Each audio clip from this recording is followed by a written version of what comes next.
Bonjour à toutes et à tous.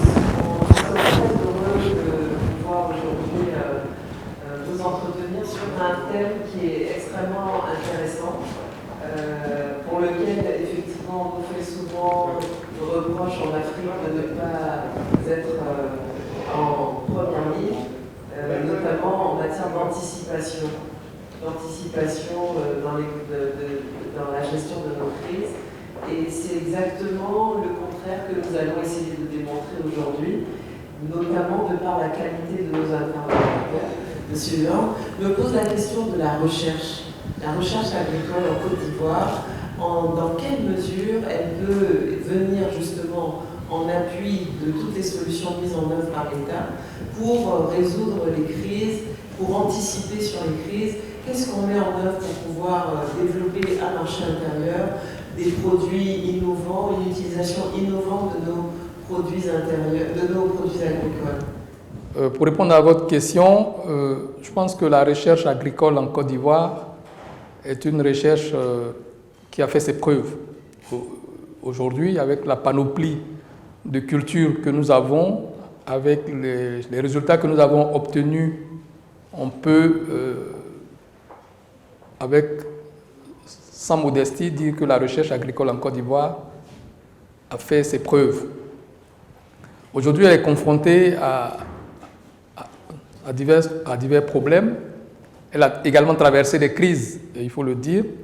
Nous sommes passés d'une recherche sectorielle basée sur des cultures, aujourd'hui à une recherche plus englobante qui prend en compte plutôt que des cultures, mais des programmes.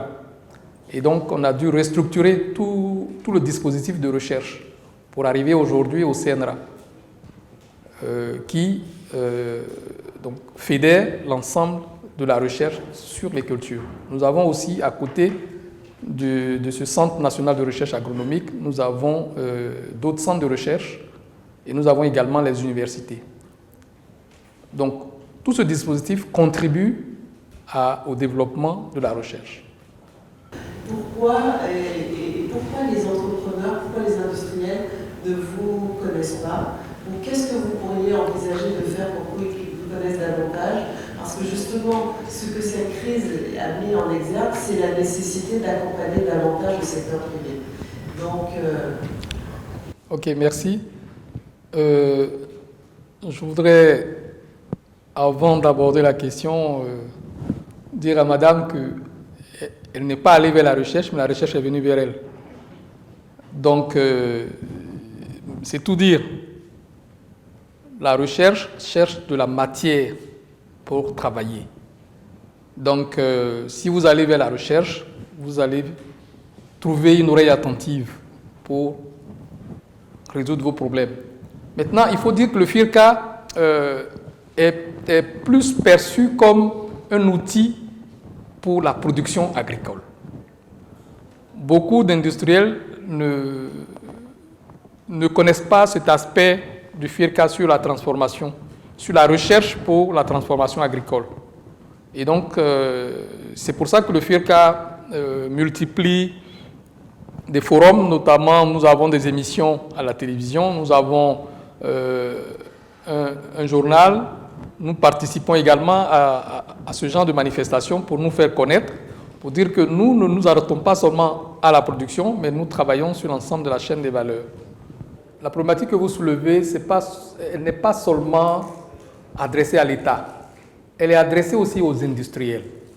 Parce qu'il faut qu'il y ait un lobby des industriels pour porter leur voix auprès de l'État, pour lui faire prendre des décisions.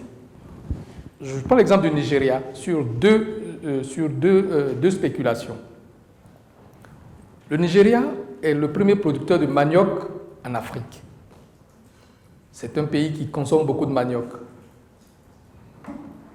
Pour développer la culture du manioc, qu'est-ce que le Nigeria a fait? Le Nigeria a imposé aux meuniers, c'est-à-dire les fabricants de farine de blé, d'incorporer 10% de farine de manioc à partir d'un décret. Donc au Nigeria, si vous achetez de la farine de blé, c'est 90% blé, 10% de manioc. Donc plus la consommation de farine augmente, plus la production de manioc augmente et plus les producteurs de manioc gagnent de l'argent. Ça a été un plaisir de représenter le directeur exécutif, mais surtout de participer à ce panel. Merci à tous. Ouais.